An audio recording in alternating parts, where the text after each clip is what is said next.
Ujedinjeni regioni Srbije za budući gradonačelnika Pančeva predložili su Sašu Palova, sadašnjeg direktora Petrohemije, koji želi da reši brojne probleme u svom gradu. On smatra da prvo treba promeniti sistem rada u javno-komunalnim preduzećima koja su postala utočišta za partijske poslušnike. Sva javno-komunalna preduzeća imaju mnogo više radne snage nego što je potrebno ili što je bilo u prethodnom periodu i u odnosu te radne snage, koliko su prosti izvršioci, a koliko su neki administrativni radnici. Mislim da na takav način, odnosno tim vrstom političkog zapošljavanja, ne činimo uslugu tim ljudima iz prostog razloga, jer kad tad javna komunalna preduzeća morat će doći u proces privatizacije.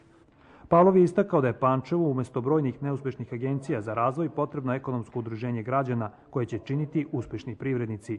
On je upozorio i da je opasno što se privatnim poslodavcima nepotrebnom i obimnom birokratijom često otežava rad i zato ne čudi što nas investitori zaobilaze.